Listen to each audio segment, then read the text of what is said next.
Welcome to the Deep Dive. Today we're jumping right into the absolute cutting edge of artificial intelligence. And you might notice something a bit different this time. Yeah, definitely. This deep dive, we've called it AI Daily Deep Dive, was actually researched and, well, generated entirely by AI. Exactly. So we're having AI discuss AI. Pretty meta, isn't it? It really is. Our mission today is pretty straightforward. Get you up to speed fast on the top 5 AI news stories that broke today, Thursday, August 7th, 2025. Right. We'll boil each one down, give you the core stuff you need to know without all the extra noise. Let's do it. Okay, first up, OpenAI.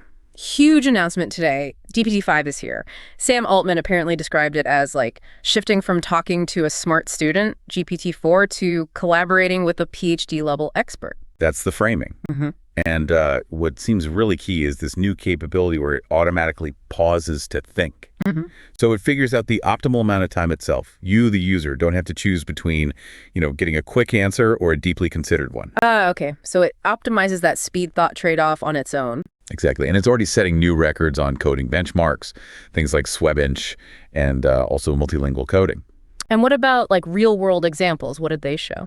Well, this is where it gets pretty wild. They demoed on-demand app creation, like building a complete functional French learning web app quizzes, even a game just from a detailed prompt. In minutes. Seriously. In minutes, yeah. Plus, ChatGPT itself is getting big upgrades. You can pick different AI personalities, apparently. And it integrates with your Gmail and Google Calendar now. So it can help plan your day or make packing lists based on your travel bookings. Okay. And they connected it back quite movingly, actually, to how older models help the user named Carolina understand her cancer diagnosis. GPT-5 is meant to be an even better thought partner for these kinds of critical, complex situations. Okay. Quite a leap then. All right. Shifting gears quite dramatically, James Cameron, the filmmaker, he issued a pretty stark warning today in Rolling Stone, worried about a, quote, Terminator-style apocalypse if AI gets weaponized. Yeah, drawing parallels to his own Skynet, obviously. He sees AI as one of 3 really big dangers converging right now. The other 2 being? Climate change and nuclear weapons. Yeah. His main concern with military AI seems to be humans getting taken out of the decision-making loop. The speed and complexity could just spiral beyond our control, leading to catastrophe. But here's the thing I find interesting. He uses AI quite a bit himself in filmmaking, right? He does. That's the fascinating paradox. Yeah. He's apparently used it to, cut visual effects costs in half for the Avatar films. So he sees the danger, but also the benefit? Seems so. But he's still really skeptical about AI replicating true human creativity, especially in screenwriting. He called AI scripts word salad. Huh. So, useful tool, but not a creative replacement in his eyes. Pretty much. It shows the complex relationship creators have with this tech. Fear and utility side by side. Okay, next up, Duolingo. Remember all that backlash they faced for going AI first and phasing out human contractors? Oh yeah, that was quite the storm online. Yeah. You'd think that would really hurt their bottom line, wouldn't you? Well, you would think so. But it turns out, no, not really. They just reported really strong financial results, beat revenue estimates, and their stock actually jumped nearly 30%. Wow. So the public outcry didn't translate into financial trouble. It seems not, at least not in the short term. It kind of suggests that for corporations, these financial metrics and the efficiency gains from AI can often outweigh negative public perception pretty quickly. So what's the takeaway there? Innovation trumps feelings. Well, the CEO, Louis van Aan, did admit they fumbled the communication, which fueled the negativity. But he also stressed that expanding their language offerings at the scale they wanted would take decades without AI. With AI, they've added, I think it was 148 new courses, more than doubled their catalog. Okay, so it's a clear case of AI enabling massive scale, even if the transition was rough.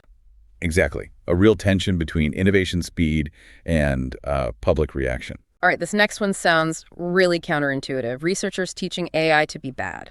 Yeah, this is from Anthropic. It's a pretty bold idea for AI safety. They're proposing deliberately exposing AI models to harmful traits during training. Things like, quote, evil, or sycophancy, or making things up. Wait, why would you do that? Isn't that the opposite of what you want? Well, the concept they use is persona vectors. Think of it almost like a vaccination for the AI. By giving the model a controlled, temporary dose of evil, let's say, the hope is it learns to recognize that pattern and, crucially, resist it later on. Huh. So it's like showing it what not to be explicitly. Kind of. The idea is to prevent the kinds of things we saw with, like, the Bing chatbot making threats or Grok generating problematic content. So instead of cleaning up messes after deployment, you try to sort of inoculate it beforehand. That's the core idea.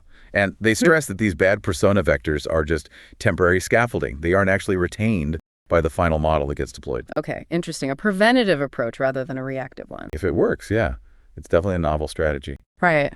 Finally, let's end on something genuinely groundbreaking. An AI discovering new physics. Yeah, this is pretty amazing. An AI system out of Emory University. It apparently found a new kind of physical phenomenon in dusty plasmas, something scientists just hadn't seen before. Dusty plasmas, remind me.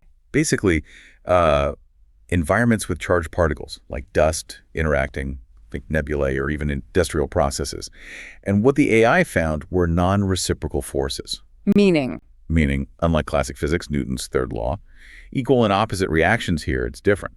A particle leading the way might attract a trailing one, but that trailing particle actually repels the leader. whoa. Okay, that breaks the standard rules, doesn't it? It absolutely does in that specific context. It shows AI isn't just a tool for, analyzing data we already have. It can be an engine for actual discovery. And it didn't stop there, right? No. It also corrected some long-standing scientific assumptions about how particle charge relates to particle size in these plasmas. Showed it's more complex than we thought. So the AI wasn't just finding new things, it was correcting human understanding too. Exactly. It really demonstrates the potential for AI to accelerate discovery in really complex systems, pushing the boundaries of what we even know. It's not just about generating text or images anymore. Incredible stuff.